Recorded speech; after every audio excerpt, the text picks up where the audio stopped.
것이 다 처음에 있듯이 이제 끝이 있는 것 같습니다. 네. 오늘 이제 우리 대한민국과 경제적 민주주의는 오늘로서 마지막 편이 될 것 같습니다. 조금 아쉽지만, 이 방송과 또 이 책을 가지고 계속 연계해서 보시면 많은 이해가 되지 않겠나 싶습니다. 오늘은 295페이지, 제8장 자유주의 전통의 신경량입니다. 예. 네, 오늘 또 우리 임수환 박사님, 네. 저자이십니다. 모셨습니다. 네. 안녕하십니까? 이제 마지막 챕터를 결론 부분과 함께 이야기를 해보겠습니다. 우리가 지금 와서 이제 경제적 민주주의라는 말을 하게 되는 이제 근본적인 이유가 있습니다. 말하자면 우리가 지금까지 무슨 분배 공정성을 기하지 못했다거나 이래서 그런 게 아니고 세계 경제 사조가 처음에 우리가 독립했을 당시에 그 사조로부터 변해있기 때문입니다. 그러니까 처음에 우리가 독립했을 때만 해도 전후에 케인즈전 이코노미, 케인즈주의적인 정책들이 통용이 될 때였거든요. 그때는 이제 그 케인즈의 정책이라는 것이 노동조합의 교섭권 인정을 해서 임금을 올려주고 그러면 그 임금을 받은 노동자들이 물건을 사니까 수요가 올라가서 그만큼 시장의 수요가 커지니까 네. 그 큰 수요를 상대로 공장이 돌아가서 생산을 더 늘린다. 네. 이렇게 해서 계속 경제는 성장하고 또 임금은 올라가고 성장하고 올라가고 인플레이션 하에서 이제 성장을 계속하는 네. 그러한 모델로 제2차 세계대전 이후에 서방 경제가 발전을 해왔죠. 요즘 우리가 보는 소득주도 성장이라는 말이 네. 그 이야기입니다, 사실은. 아, 그렇습니까? 네, 그게 그때는 통했던 거예요. 유효 수요가 부족해서 네. 경제적인 침체와 불황이 일어난다. 그러니까 유효 수요가 부족한 부분을 정부의 개입으로 또 노동 정책으로 이걸 부축해준다. 유효 수요가 네. 부족하지 않도록. 그러면 성장이 일어난다. 이런 정책을 1940년대, 50년대, 60년대까지 이게 쭉 통했죠. 그럼 지금은 통하지 않는다는 말씀이시죠? 그런데 이제 그 이후에는 네. 이게 임금이 올라가는데도 더 이상 생산이 올라가지 않는 현상이 일어나기 시작했어요. 60년대 중반부터 그런 현상이 시작되어 70년대 되면 뚜렷하게 선진국에서 나타났는데 네.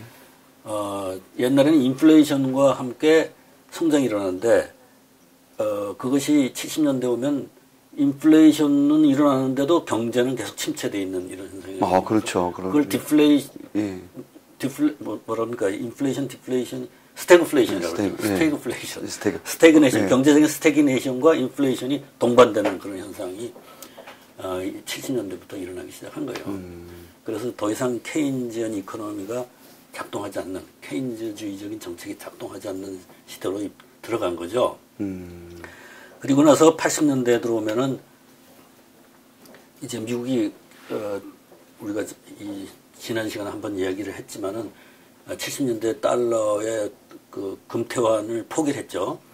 그러고 나서는 이제 이 금 보유량과 상관없이 막 화폐를 찍어서 이제 막 유포시키는 그러한 시대가 이제 80년대에 들어와서 네. 그렇게 하면서 이제 금융을 중심으로 하는 경제 정책을 쓰는 그러한 시대적인 변화가 왔어요. 그러면서 달러를 자꾸 찍으니까 이것이 이제 국제사회에 달러가 막 공급이 되니까 네. 이게 이제 그 국제 자본이 정부의 통제 밖에서 이제 국경선을 막 넘어서 돌아다니는 거죠. 그러니까 우리나라에서 내가 근로자들의 임금을 높여주면 말하자면 뭐 최저임금을 올린다든가 네.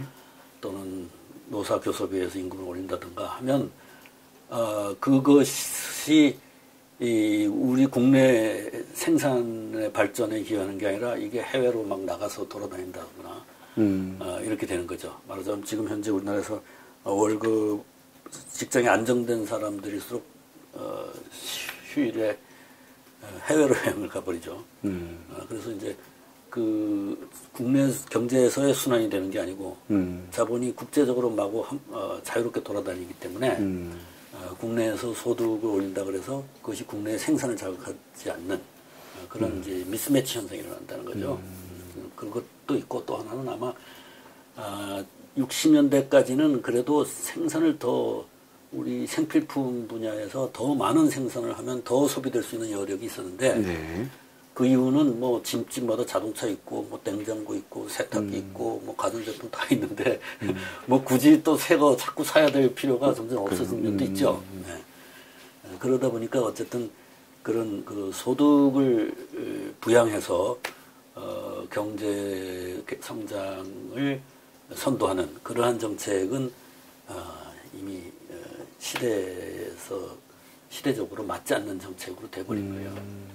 그러다 보니까 자꾸 이제 정부에서 경기를 부양하기 위해서 막 돈을 많이 풀잖아요. 네. 부동산 공급을 그렇죠. 많이 한단 맞습니다. 이게 과도하게 공급이 돼가지고 또 뭐 그 국제 자본이 막 돌아다니기 시작한 80년대 이후로 이제 정기적으로 한 번씩 그 국제 금융 위기가 오죠. 국제 금융 위기가 우리도 97년에 한 번. 네, IMF로. 그다음에 2008년에 또 리먼 브라더스 했으니까 한 10년 사이에 그랬죠. 네. 또 다음 10년으로 이제 앞으로 몇 년 안에 또 온다는 소리 지금 많이 돌아다니고 맞습니다. 있죠. 18년 위기 있을 네. 때 있고 맞습니다. 그동안에 달러를 엄청 공급을 했거든요. 뭐 4조 달러를 찍어서 뿌렸다는 얘기가 있는데 이렇게 하면서 이제 그게 그 부채가 기업에 막 누적돼가지고 그 주가를 막 올리는데 주가가 올린 게 뭐 그 기업의 실력이 올라가서 올랐다기보다 통화의 과잉 공급에 의해서 주가가 올라갔다. 그러니까 버블이 끼었다 이거죠. 그렇죠, 버블이죠. 그다음에 네. 부동산 가격이 또 그렇게 올라가서 또 버블이 끼었다. 이렇게 되면 이제 거기에서 노동을 팔아서 수입을 얻는 노동자들의 입장에서 보면 이게 주택 가격이 오르면은 뭡니까 주거 비용이 너무 올라가지고 자기 열심히 일을 해도 항상 그 집 사기가 어렵다거나 뭐 조그마한 집에서 살아야 된다거나 그렇죠. 이런 어려움 또는 서울 시내 뭐 자기가 다니는 직장으로부터 멀리 떨어진 곳에 그렇죠. 가서 살아야 된다거나 네. 뭐 이런 고통들을 받게 되고 또 이 자산 가격은 막 오르는데 월급 이 실질임금은 인플레이션을 디스카운트한 실질임금은 별로 안 오르고 있거든요. 80년대 이후로 전반적으로. 네. 그렇게 되니까 이제 근로자들의 입장에서는 그 전에 있었던 good old days라고 하는 그 열심히 일하면 얼마나 중산층이 되던 시대가 끝났구나. 이런 이제 절망감에 빠지게 되는 거죠. 그러다 보니까 이제 전 세계 사람들이 불만을 이제 많이 토로하고 뭐 1%와 99%의 뭐 차이 이런 이야기를 이제 많이 하게 되는데 한국의 경우도 그런 영향을 받을 수밖에 없어요. 받을 수밖에 없지만 그래도 한국은 다른 나라에 비해서 그 소득 분배의 그 왜곡을 줄이기 위해서 정부가 굉장히 노력을 많이 하는 나라에 속한다고요. 지금까지. 그런데도 불구하고 그걸 과도하게 말하자면 우리나라의 경제개발 자체가 잘못된 거였다라든가 국가의 탄생 자체가 잘못됐다든가 이런 식으로 이제 매도를 하는 그렇죠.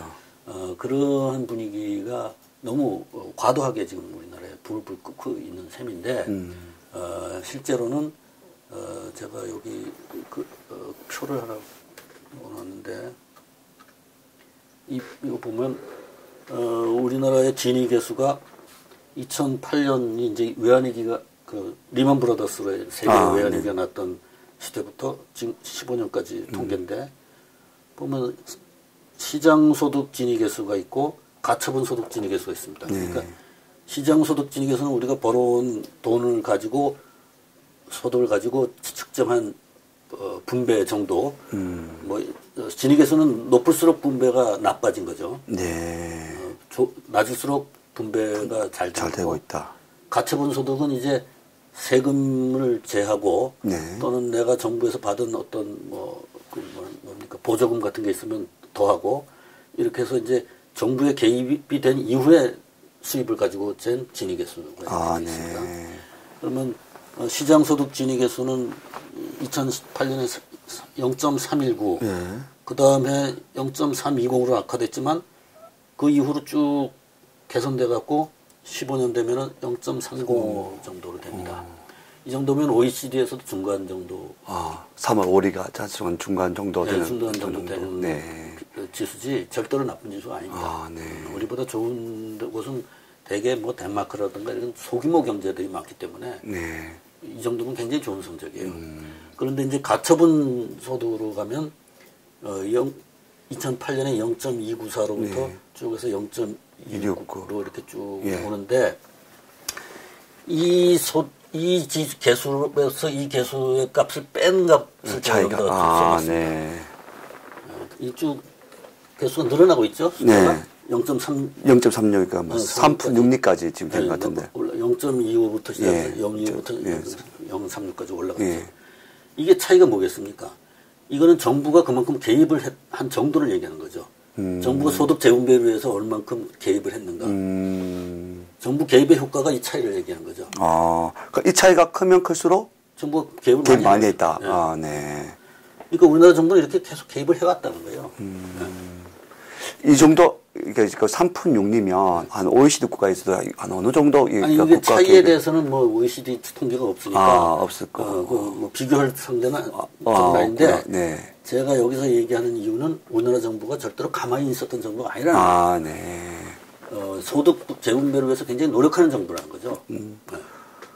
그러고 보면 예전에 정권, 노무현 정권부터 나왔던 말이죠. 뭐 성장이 우선이냐, 분배가 우선이냐 이런 얘기 나왔었고, 그러니까 성장 주도 사업 지금 얘기하고 있고.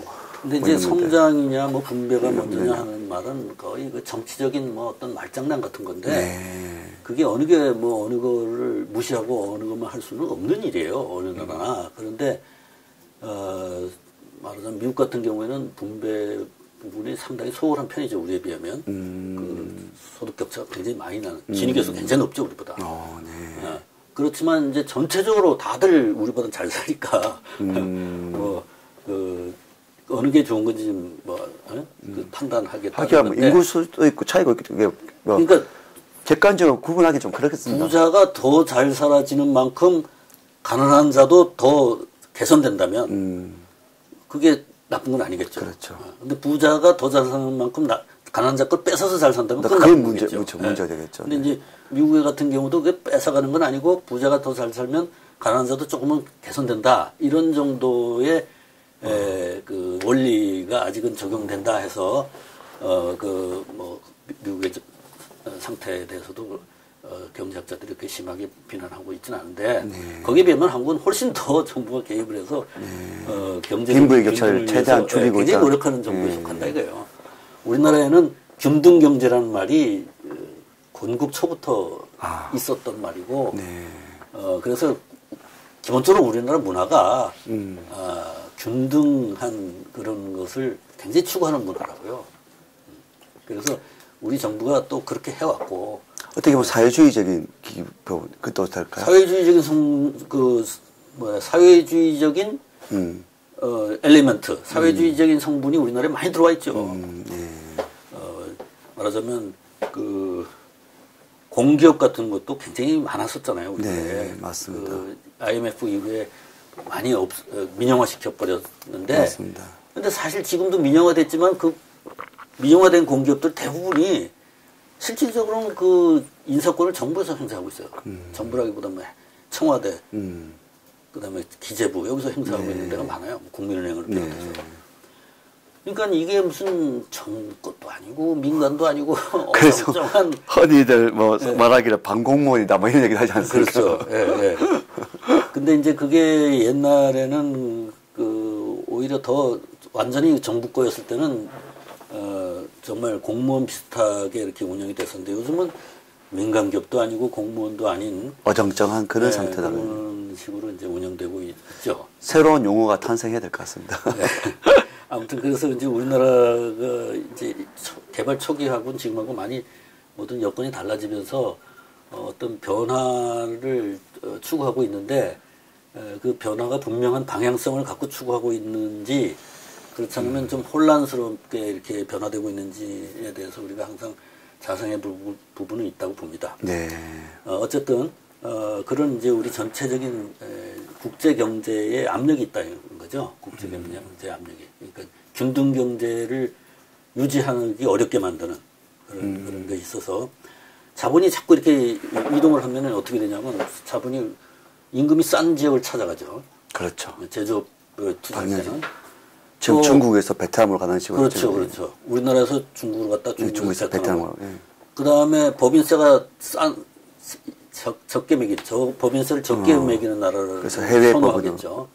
네. 그래서 뭐 애플사가 뭐 아일랜드에 있다든가 이런 거는 완전히 법인세가 없는 곳에 가서 본사를 거기다 두고 그렇죠. 이렇게 하는 그런 현상이 일어난단 말이죠. 그러다 보니까 세금을 자꾸 줄여야 외국 자본을 유치할 수 있다 이거죠. 그러면 외국 자본이 유치돼야 고용이 늘어날 거 아니에요. 네, 맞습니다. 그런데 세금은 자꾸 줄이게 되면 복지에 쓸 돈이 그렇죠. 줄어들겠죠. 분배가 이제 힘들어지겠죠. 네. 그래서 이제 이런 딜레마에 항상 빠져 있는 거예요. 그리고 또 외자를 유치하려다 보면 노조가 약한 곳을 선호하겠죠. 그렇겠죠. 그러니까 노조도 자꾸 세력이 약해지는 그런 면이 있는 거죠. 말씀하시는 그런 걸 따지면 우리는 참 열악합니다. 법인세도 지금 높고, 예. 또 노조도 강성이고, 예. 이렇게 해외 세금도 상당히 높아요. 세금도 높고, 그러니까 예. 우리는 그런 이 케인즈주의 정책이 통하지 않는 지금 현재 상황을 이제 보통 신자유주의 국면이라고 하는데, 네. 신자유주의 국면에 처해 있는 무역을 위주로 하는 나라로서는 아주 간큰 정책을 유지하고 있는 거죠. 간큰 정책. 네.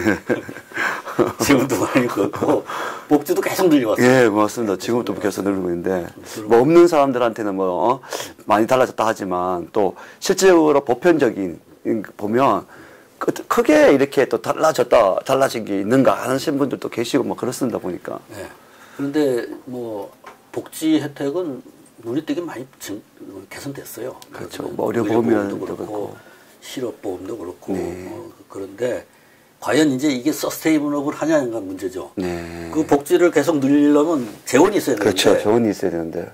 지금은 세금이 너무 많이 거쳐가지고 세금이 남는다는 정도로 이제 정부가 웃고 있죠. 그렇지만 이게 언제까지 것이냐? 네. 그거는 우리가 장담할 수 네. 없는 거잖아요. 그래서 어떤 분이 그러더라고요. 뭐 저한테 그때 한번 하긴 게 박근혜 정부 때 그 담배세 올려놓은 거 가지고 지금 이 정권이 쓰고 있는데 그렇지. 이 정권은 이제 담배세가 떨어져 가니까 이제 주세를 올린다. 뭐 이런 우스갯소리 하시더라고요. 그러니까 세금을 걷어서 복지를 계속 늘려줄 수 있다. 그러면 좋겠지. 그런데 지금 세금을 자꾸 올리니까 어떻게 돼요? 지금 소상공인들이 영업 장사 안 되잖아요. 그렇죠. 경기 침체가 돼가지고 네. 국민들 쓸 돈이 없다 이거죠. 그렇죠. 그러니까 이게 장기적으로 서스테이너블 하려면 성장이 계속 돼야 되는 거죠. 그렇죠, 맞습니다. 성장 없는 분배는 없으니까. 네. 네. 그런데 지금 우리나라가 지금 그 해양 조선이 뭐 거의 지금 문 닫다시피 했죠. 건설도 바닥이고. 건설 그렇죠. 네. 그 다음에 자동차도 지금 네. 계속 아주 지금 좀 악순환이라고. 시장 지배력을 잃어가고 있어요. 네. 그러니까 제조업이 쇠퇴하고 있다는 거죠, 전체적으로. 그렇죠. 그게 제일 가장 큰 문제일 것 같습니다. 그게 그러면 제조업이 쇠퇴를 하면 우리가 계속해서 지속적인 성장을 어디서 우리가 담보할 수 있나 이거예요. 그러면 계속해서 세금이 이렇게 걷어들이라고 우리가 장담 못하죠. 맞습니다. 그런 거면 독일의 꿀뚝사단 유지는 대단한 것 같습니다. 거기는 이제 조금 이따 제가 설명을 하겠지만 네. 선진국들의 경우는 우리하고 좀 다른 어드밴티지가 갖고 있다. 어드밴티지가 있다. 네. 첫째, 블록 경제가 있어요. 지역적인 단합이 되고 있다. 유럽연합. 예. 뭐 27개 나라가 하나의 블록으로 형성돼 있어요. 하나의 단일 시장이라 이거요.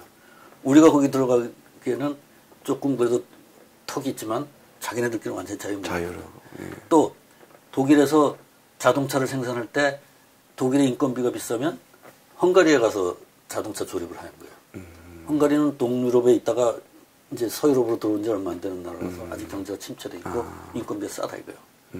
거기 가서 자동차를 조립하니까 우리가 볼 때는 독일 자동차니까 뭐 인건비 비싼 나라에서 만들어 왔을 거라고 생각하지만 실제로 그렇지 않다. 않다. 유럽연합이라는 전체 프로토스에서 이런 일을 할 수 있다는 거죠. 네. 게다가 그리고 이제 북미에는 또 북미 자유무역지대가 있죠. 미국, 캐나다, 멕시코, 유럽연합처럼. 근데 우리는 그거 없어요. 이 블록을 말씀하셔서 그런데 중국이 정말 그러니까 정치나 지금 경제가 그렇지만 정치까지 자유가 와서 그러니까 한미일, 동아시아가 이런 블록화하면 인구 순환화나 뭐 기술적인 부분이나 이런 부분 진짜 세계 어디에서 떨어지지 않을 것 같은데 그렇지 못한 게 좋아요. 블록을 형성할 수 있으려면 그게 무슨 경제적 이익 관계만 따져서 성립되는 게 아니거든요. 그렇죠. 정치도 뭐 네, 굉장히 복잡한 그야말로 네. 신뢰 구축 과정을 그렇죠. 신뢰 구축. 가거사까지 다 그렇죠. 틀어야 되니까. 네, 정치적인 그 갈등들이 순조롭게 해결될 수 있어야 돼요, 전부 다. 그렇죠. 그런데 그렇게만 되면 그것이 동아시아에서는 뭐 여러 가지가 복잡한 상황이 겹쳐 있으면서 지금 안 되고 있어요. 그 다음에 또 하나는 이 기축통화 문제가 있어요. 기축통화. 네. 물론 기축통화는 지금 달러죠, 전 세계적으로. 그렇지만 일본의 엔화라든가 유럽의 유로화도 기축통화 역할을 해요. 적어도 유럽 지역에서는 유로. 블록화가 됐습니다. 엔화도 그 국제 시장에서 값어치가 인정돼. 네. 그러면 이 통화량을 조정을 하면서 자기 정책의 어려움을 돌파할 수 있는 그런 잠재력을 갖고 있는 거예요. 기축통화를 갖고 있는 나라들. 그러니까 국제사회에 통용되는 통화를 갖고 있는 나라들. 근데 우리 원하는 그거 안 돼요. 그냥 우리는 다른 기축통화의 움직임에 적응해 나가야. 그렇죠. 우리나라는 그런 구조니까. 액티브하게 뭘 할 수가 없어요. 네, 맞죠. 독일 같은 경우에는 원래 마르크화로 썼잖아요. 통일 이전에. 네. 마르크화는 원래 서독에서만 썼기 때문에 서독의 경제 부가가치가 높기 때문에 굉장히 그 평가가 높게 돼 있는 화폐였어요. 그런데 이 통일되는 순간에 그때쯤에 유로화가 통용되기 시작했어요. 그 유로화로 독일이 흡수가 됐잖아요. 네네. 유로화는 독일 같은 굉장히 부가가치가 높은 나라도 있지만 이태리, 그리스 같이 아주 낮아도 있을 거니까. 그러니까 마르크화보다 가치가 낮아요. 네. 유로화가. 네. 독일은 자기네 산업은 부가가치가 높은데 화폐는 낮은 화폐를 쓰고 있는 거예요. 현재 지금 그런 상황이다. 유로화가. 네. 이 갭만큼의 이득을 보고 있는 거예요. 국제 경쟁력에서. 그래서 아까 어드밴티지가 있다. 그렇죠. 그런 말씀하셨죠. 네. 그러니까 이 사람들은 말하자면 뭐 환율을 이 정상 환율보다 높은 환율을 유지하고 있는 그런 나라인 거예요. 그러니까 수출하기가 좋죠. 수출이 잘 되는 거예요. 그러니까 기술은 좋고 화폐 낮은 게 있으니까 그러니까. 이게 수출하기가 이렇게 생산이 되면 싸게 나갈 수 있고 이렇게 네. 품질도 좋은데다가 가격 경쟁력까지 갖췄어. 그러니까 전 세계 자동차 시장을 지금 석권하고 있잖아요. 폭스바겐이나 뭐 BMW나 벤츠나. 그러니까 이런 부분에서의 그 이득을 우리는 누리지 못하고 있다고요. 진짜 악조건이다 여기는 그죠. 진짜 척박한 동네입니다 이 대한민국. 그러니까 우리가 이 한반도 이제 개발도상국으로부터 막 올라와서 이 정도의 선진국에 가까이 올라오긴 했지만 아무래도 왜 그 전통 있는 부자들은 또 더 많은 걸 갖고 있는 거죠. 맞습니다. 역사가 우리가 모르는 역사가 있으니까. 근데 이제 우리가 이걸 대체할 수 있는 것을 또 우리가 이제 내세우는 게 뭐냐면 우리가 이 블록은 없지만 지역 블록은 없지만 이 서유럽이나 일본이나 미국의 그 선진국 시장과 그 협력화해서 우리가 이만큼 성장을 해왔다. 그래서 그 오랜 협력의 전통이 있지 않느냐 우리는. 그러니까 한국에 대한 국제 시장의 신뢰가 쌓여 있다. 그러니까 이걸 가지고 이제 여러 가지 그 FTA를 많이 체결했죠. FTA. 개별 국가 간의 양자 간의 FTA라는 건 양자 간의 자유무역 조약이잖아요. 그거를 많이 체결했죠. 그리고 뭐 OECD나 뭐 아펙이나 이런 쪽에도 막 우리가 그런 데도 많이 또 기구에도 많이 또 가입됐고. 그래서 이제 그것으로서 또 지난 정부까지는 또 유견 참전 국가들과의 유대 관계를 강화한다든가 뭐 이런 방법으로 이제 이런 그 허들을 극복하기 위해서 많이 노력을 했고 상당히 효과를 봤죠. 그런데 이제 FTA를 체결할 때 되면 막 그 노조나 농민단체에서 막 이것까지 심하게 이제 그 저항을 했죠. 그래서 이제 거기에 대해서 또 보상을 해주겠다. 말하자면 FTA를 해서 국민 경제가 성장하는 분만큼 손해보는 쪽은 손해보는 섹터에 대해서 보상을 해주겠다. 이렇게 약속을 했고 또 실제로 보상을 해줬는데도 이 전농이나 또 민노총 쪽은 계속해서 그 비난을 그치지 않고 아예 자유주의 국제질서 자체를 악으로 규정을 하고 비난하는 그게 가장 큰 문제 그러한 같습니다. 태도를 보여왔어요. 그러면서 이제 또 하나가 우리는 그러다 보니까 이제 다시 외환위기를 겪지 않기 위해서 외환보유고를 계속 축적을 했죠. 4천억 달러까지 지금 도달했다고 하는데 이것도 사실 경제성장에 쓸 수 있는 돈을 그냥 쌓아놓고 있는 그렇죠. 셈이죠. 현금만 그냥 가지고 있는 거죠. 쌓아놓고 있는 그만큼 우리가 경쟁력에서 불리한 조건에 서 있는 거죠. 비합리적이다, 그죠? 네. 블록이 없고 기축통화가 아니다 보니까 이런 상태. 기축통화면 이럴 필요 없죠. 그렇죠. 되는데. 투자도 할 수 있고, 그렇죠. 뭐 개발도 할 수 있는데. 그 다음에 이제 통화 스와프를, 국제 통화 스와프를 이제 우리가 뭐 가지고 외환위기 때 좀 덕을 본 적이 있기 때문에 이걸 이제 추구하고 있는데, 뭐 지금은 뭐 캐나다 정도 하고 이렇게 하고 있죠. 그 다음에 또 무역수지 흑자를 유지하기 위해서 굉장히 노력을 해요. 이게 가장 진짜 꿀뚝 산업에서는 이거 진짜 목 매는 거죠. 무역수지 흑자를 어떻게든 좀 내려고 하는 거는.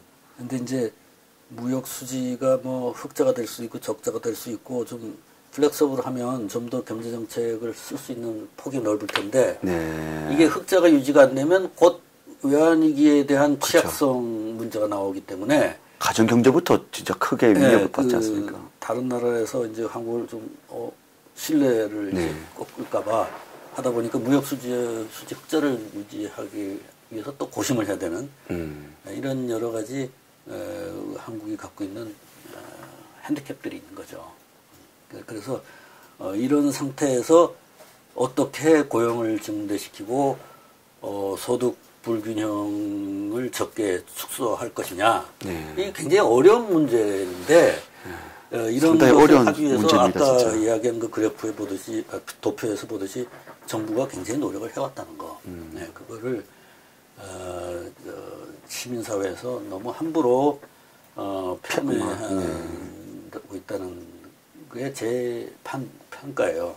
근데 그 평가, 그 박사님 그 개인적이 아닌 객관적인 평가 같습니다. 도표로 아까 보니까 정말 개입을 많이 했다.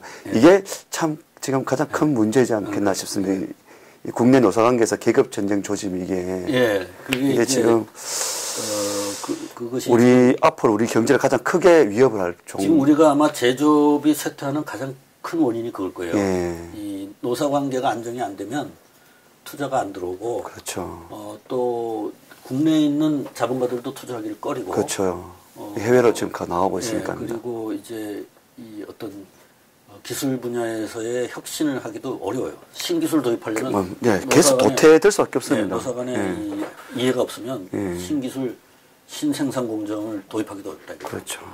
그러다 보니까 이게 노사간의 그 불신이 심하다는 것이 지금 제조업이 쇠퇴하는 원인인 거. 이게 제일 큰 비중을 차지하고 있고, 또 노사관계가 불신하다 보니까 노동법에서의 그 플렉서빌리티, 신축성을 유지를 못해요.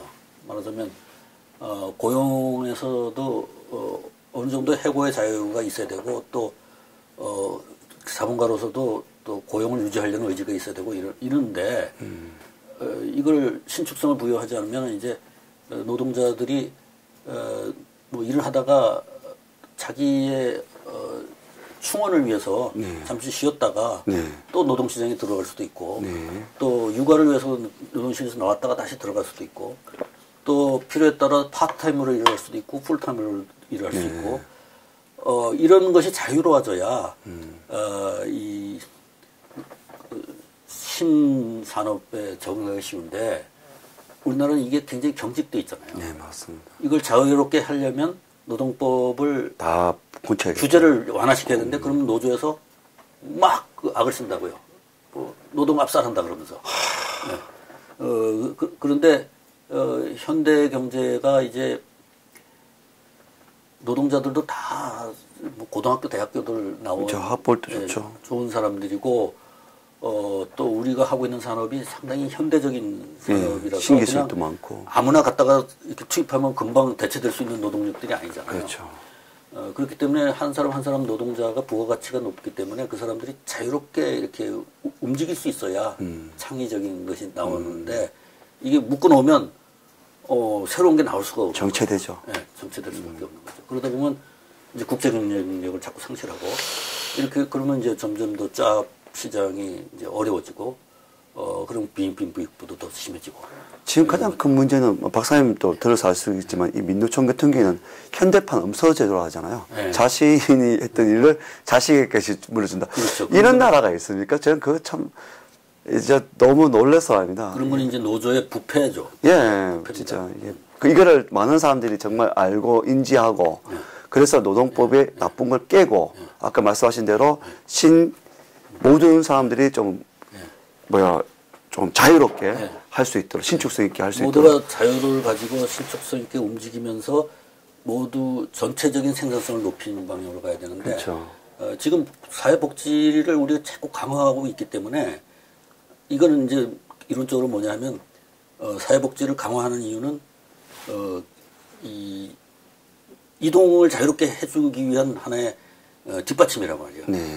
그러면 이 직장에 있다가 다른 직장으로 옮긴다던가 또는 자기 충원 과정을 거친다던가 할 때 수입이 없잖아요. 네네네. 그럴 때 그 사람이 생활할 수 있게 뒷받침해 주는 게 사회복지제도잖아요. 네네네.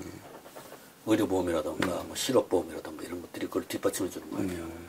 그러면 이제 이런 뒷받침이 있으니까 그만큼 이제 나는 좀 더 자유롭게 어떤 다른 기회를 개최해 보겠다 이렇게 생각하는 게 아니라 옛날에 이런 복지제도가 없을 때처럼 나를 해고하는 건 나를 죽이는 거다 이런 식으로 이제 저항을 하는 거죠. 그러다 보면 이게 이제 모빌리티가 전체적으로 떨어져가지고 결국은 뭐 내 직장을 내 자식한테까지 물려준다는 정도의 극단적인 이제 행동이 나오게 되는 현상인데 이래 가지고는 이제 전체가 전체 파일을 크게 만드는 이런 건 하기가 어렵다는 거죠.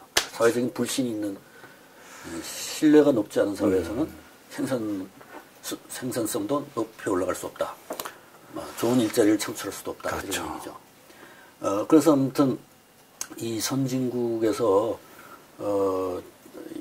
이런 신자유주의 국면에서도 몇 가지 경제적 민주주의의 그 시도들이 있었어요.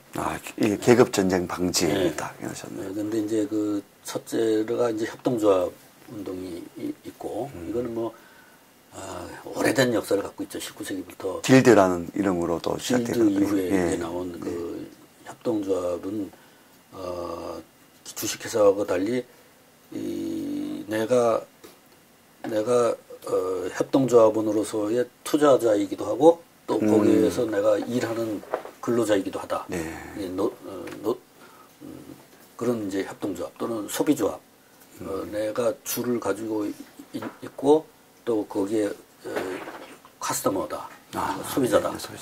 이런 여러 가지 형태의 소비조합들이 있는데 일단 주식회사와 다른 건 주식회사는 내가 10주를 가지고 있으면 10표를 행사하지만 협동조합은 내가 100원을 투자했던 10원을 투자했던 내가 가진 표는 한 표다. 그래서 이제 1인 1표제가 성립된다는 게 이제 협동조합이기 때문에 이것이 이제 경제적 민주주의의 가장 합치되는 이념적으로 그런 형태라는 거죠. 근데 이제 협동조합이라는 것이 자본주의 사회에도 많이 있어요. 사실은. 우리나라에도 뭐 농업협동조합. 농업협동조합. 수협이 있고, 또 무슨 소비자 소비자 협동조합 협동조합도 많아요. 네, 맞습니다.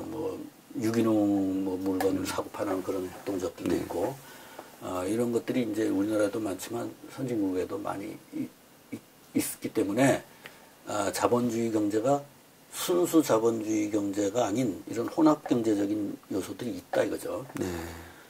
근데 이 협동조합이 특히 이 주식회사 형태의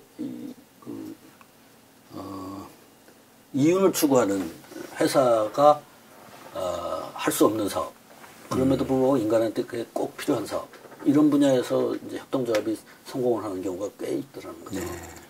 말하자면 뭡니까, 바람을 이용해서 전기를 생산하는 풍력 발전소 같은 것을 어떤 지역에다가 도입을 하려고 그럴 때 일반 기업들이 들어가서 하려고 그러면 주민들이 반대가 심하다 이거야. 뭐 거기 소리가 난다던가 또는 뭐 외관상 보기가 보기죠. 네. 그 혐오적인. 예, 외관상 보기가 좋지 않다. 그러니까 거기 지역 주민들이 협동조합을 만들어서 협동조합이 그걸 추진을 했을 때는 주민들과 커뮤니케이션이 쉽고 그렇죠. 신뢰가 있고 다 자기가 주인이니까 쉽게 설득이 돼서 그 풍력 발전소를 건설하는데 성공을 해서 어떤 섬, 덴마크의 삼소 같은 섬이 에너지 자립을 이뤘다. 뭐 이런 사례들이 있거든요. 그런 부분에서 이제 협동조합이 상당히 역할을 하는 거죠. 물론 전체 GDP에서 차지하는 비중은 얼마 안 되지만 그렇죠. 어떤 특정 지역에서 꼭 필요한 부분에 서비스를 하는데 성공을 했다. 이런 것들이 있다 이거죠. 그다음에 마이드너 계획이라는 건 이제 스웨덴에서 그 노동조합에서 이제 창을 해가지고 기업의 이윤의 20%를 노동자 기금으로 할당을 하도록 감제하면 그걸 계속 20%씩 할당을 하고 그걸 가지고 그 회사의 주식을 사들이면 결국 그 회사가 한 35년 정도 지나면 그 노동자 기금의 최대 주주가 될 수 있다는 거죠. 네. 그렇게 하면 노동자들이 그 회사를 인수를 해서 협동조합으로 바꾸면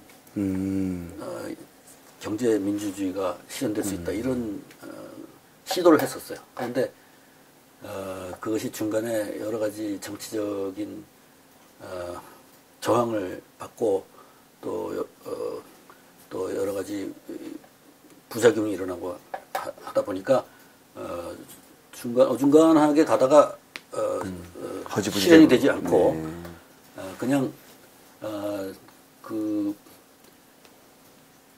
이윤의 20%를 노동자 기금으로 적립하더라도 회사는 그 돈만큼의 주식을 그 노동자 기금에 넘길 의무가 없다. 네.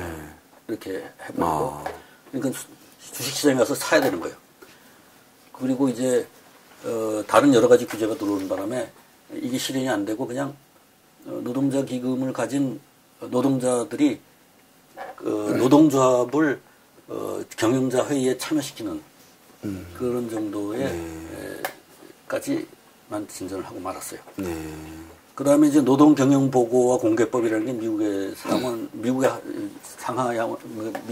의회에서 통과됐는데 이거는 노동조합이 이 폭력 조직과 결탁을 해서 노동조합의 그 상층부가 여러 가지 부정부패를 저지르는 현상들이 있었기 때문에 그걸 방지하기 위해서 노동조합에 들어온 돈을 어떻게 썼는가를 투명하게 공개하는 그러한 법이에요. 그게 이제 우리나라와 같이 이제 뭐 이면 계약을 회사하고 해서 자기 자식들한테 그 직장을 승계시키는 이런 것을 못하게 할 수 있는 법이죠. 이런 것이 노동조합의 부패를 방지하기 위한. 이게 꼭 필요할 것 같아요. 네. 근데 이제 우리나라 의회가 이런 걸 통과시키지 못해요. 노조의 그 압력 때문에. 근데 이제 미국은 의회가 그걸 할 수 있었던 나라인 거죠. 그 다음에 종업원 지주계획은 이제 스탁, 뭡니까? 우리 사주.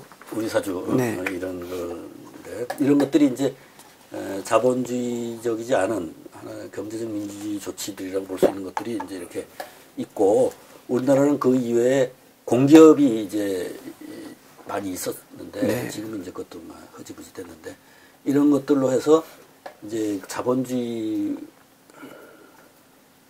순수 자본주의가 아닌 혼합 경제적인 요소를 섞어놓으로 해서 노동자들이 받는 그 압박을 어느 정도 완화시켜주는 그런 것들이 이제 가능하다는 거죠. 혼합 경제를 잘 유지를 하면, 섞으면. 그래서 그렇게 함으로 해서 계급 전쟁을 방지한다.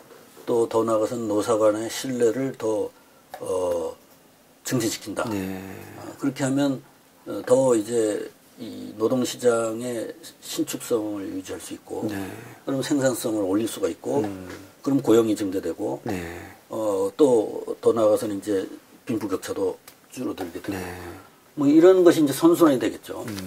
근데 그런 것들이 이제 방안들이라고 우리가 볼 수 있는데, 우리나라 같은 경우에는 지금 상당히 그 계급 투쟁적인 문화가 점점 고조되고 있어요. 지금. 맞습니다. 누구나 아마 느낄 수 있겠지만은 그것이 어느 정도로 심해졌냐 하면 자기가 태어나서 자라고 살고 있는 나라를 뭐 잘못된 나라라고 그러고, 또 태어나지 말았어야 될 나라라고 그러고 자기 나라를 계속해서 압박하고 침략하고 갈취하던 북한을 뭐라 그러나 뭐 이웃 사촌처럼 생각합니다. 말하자면 그렇게 우리가 북한에게 그렇게 갈취당하고 침략당하고 위협당했음에도 불구하고 마치 우리가 북한을 그렇게 한 것처럼 뭐 이렇게 오해하는 이런 정도에까지 가 있잖아요. 그러면 우리가 생산성을 높이고 직업을 창출해서 모두가 잘 살게 하려면, 잘 되게 하려면 모두가 같이 협동을 해야 되잖아요. 네, 그렇죠. 그런데 우리라는 터전 자체를 부정하기 시작하면 협동할 수 없겠죠. 그렇죠. 신뢰할 수 없겠죠. 네, 맞습니다. 우리라는 터전이 대한민국인데 대한민국을 건국 70주년 행사도 안 하고 뭐 어디 뭐 저기 하는 척만 어디 가서 하고 국군의 날 떡 생각하고 말이죠. 그러니까 그런 것이 국민들을 단결시킬 수 있는 하나의 세리머니들인데 그걸 안 한다 이거요. 그러면 점점 우리라는 공동체를 해체한다. 맞습니다. 딱 그 말씀이 맞습니다. 그러면 불신이 자꾸 심화되겠죠. 예, 갈등도 개선될 거고 합니다. 우리가 아니고 너희하고 우리 뭐 이런 식으로 되는데 갈등이 점점 심화되겠죠. 그러면 불신이 심해지고 생산성이 올라가지 못하고 저하될 거고 합니다. 그 기업 경쟁력 떨어지고 일자리 줄어들겠죠. 이러다가 보면 잘못하면 저는 극단적으로 표현하면 어떨지 모르겠지만 가정이 파괴될 것 같은 그런 생각이 들어요. 가정의 붕괴도. 그러니까 일자리를 잃고 나면 그다음에 이제 그 가정의 구성원들이 각자 벌이를 다 뜨면 나가야 될 거 아닙니까? 뭐 우리가 이날처럼 뭐 저기 필리핀에 있는 사람들이 지금 우리한테 왔듯이 그렇게 되는 거죠. 그러면 이제 가정이 파괴되죠. 파괴되는 것처럼. 그렇게 하기 때문에 이게 가장 그 신뢰의 기본 틀이 흔들리는 정도니까 지금 제가 이 책에서 우려했던 계급 전쟁이라는 문제가 상당히 심각한 상황입니다. 현실적으로는 상당히 동감을 하면서 많이 봤습니다. 제가 이 책을 금년도 봄에 출간을 했는데 그때보다 지금 더 심해진 것 같아요. 맞습니다. 더 악화됐습니다. 그래서 이 문제를 우리가 어떻게 역전을 시켜서 이 계급 전쟁을 방지하기 위해서는 우리나라의 역사에 대한 해석을 바로 세우고 우리가 우리라는 의식을 다시 더 단단하게 결속시키고 그렇게 해서 우리가 서로 협동을 해서 같이 잘 살아야 된다. 이런 의식으로 돌아가야 된다 이거죠. 근데 이게 무슨 지금 이 우리나라를 자꾸 폄훼하는 사람들은 우리나라가 마치 무슨 민중을 착취하는 친일파들이 세운 나라처럼 자꾸 이렇게 얘기를 하는데 그렇지가 않다는 게 제가 초반부터 지금까지 계속 말씀하셨던 거고. 그래서 경제적 민주주의가 우리 공부 초부터 있었다는 이야기를 드렸고 그래서 우리는 지금 우리나라를 세웠던 그 건국 지도자들이 가졌던 사상 경제적 민주주의를 우리 건국의 한 축으로 인정을 했고 그리고 계급 전쟁을 방지하는 산업화를 해야 된다는 그러한 정신 이것을 우리가 되살려야 된다 이거죠. 네. 물론 지금은 그때는 산업화를 해야 되는 처지였지만 지금은 산업화는 돼 있는 상태죠. 그 산업화는 돼 있는 상태지만 계급 전쟁을 방지해야 된다는 이 문제를 그때는 가지고 있었던 생각인데 지금은 많이 잃어버렸다는 거죠. 그래서 이 산업화 이후의 사회에서도 계급 전쟁을 방지하는 것이 중요하고, 네.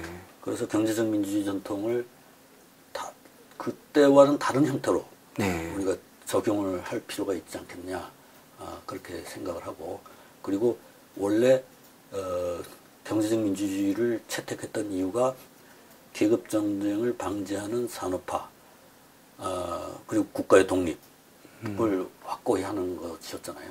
그거는 우리 공화국을 지키겠다는 그 기본적인 목표를 가지고 그것의 수단으로서 경제적 민주주의를 도입한 거죠. 그러니까 지금도 우리가 이 공화국을 지켜야 된다는 그 생각만은, 산업화는 그때는 없었던 게 생겼지만 공화국을 지켜야 된다는 건 그때나 지금이나 똑같다 이거죠. 그렇죠.